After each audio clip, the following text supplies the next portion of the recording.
Between 1939 and 1945, an estimated 60 to 75 million people died. By sheer volume, it is the deadliest conflict in our history. Centuries-old empires dissolved within a few years. The political map of the 19th century was erased, leaving a power vacuum that would take decades to fill. To understand the world we live in today, where borders sit and who holds power, you have to look at the violent crucible that formed it. After the First World War, the League of Nations was created to maintain collective security. But as fascist movements began to aggressively expand, the League lacked the military teeth to enforce its rules. These early acts of imperialism were largely ignored. The global community watched without intervening as Japan pushed deep into Chinese territory, seizing land by force. Nazi Germany observed this hesitation and took advantage. Without triggering a military response from the West, Hitler's forces annexed Austria and claimed the Sudetenland. The period of negotiation ended September 1, 1939. When German forces pushed into Poland, Britain and France finally honored their security guarantees and declared war. These were no longer isolated regional disputes.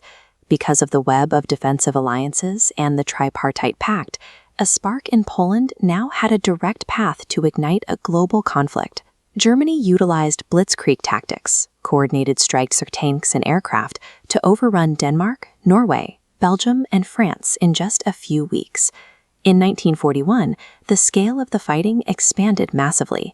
Hitler broke his non-aggression pact and launched an invasion of the Soviet Union, committing millions of troops to a new Eastern Front.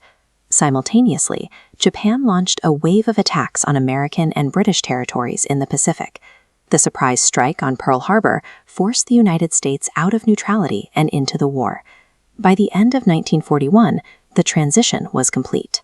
Isolated continental skirmishes had merged into a single interconnected global theater of combat. The Axis powers relied on rapid victories to win. However, as the war dragged into its third year, the conflict evolved into a struggle of industrial attrition.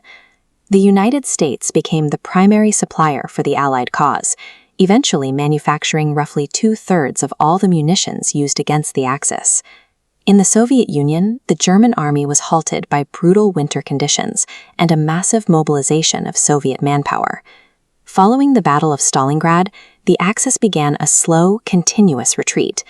By 1944, the Allies opened a new front in Western Europe with the D-Day amphibious invasion at Normandy, forcing Germany to defend its territory from 3 sides at once. In a war of attrition, industrial power dictates the outcome. The Axis powers were consuming resources faster than they could replace them, while Allied production was still accelerating. The fighting in Europe culminated in a final, brutal siege of Berlin, ending with the unconditional surrender of the Nazi regime in May 1945. Years of constant artillery fire and strategic aerial bombing had reduced major cities across the continent to miles of rubble and ash. In the Pacific, the conflict ended with a new level of technological force. The United States deployed 2 atomic bombs on Japan, leading to a final surrender in September. The use of these weapons changed the nature of conflict. From this point forward, total war between major powers was now inseparable from the threat of total extinction. The traditional European powers were left physically and economically devastated. This decline triggered an immediate wave of decolonization as movements across Africa and Asia fought to reclaim their independence. To prevent another global collapse, the victorious nations established the United Nations, a new organization designed to foster international cooperation and manage future disputes. The war left behind a bipolar reality.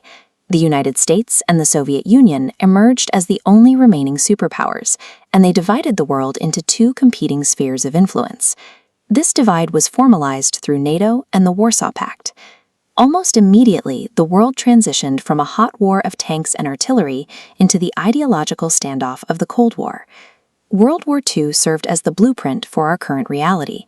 The borders, the international organizations, and the balance of nuclear power we live with today are all direct consequences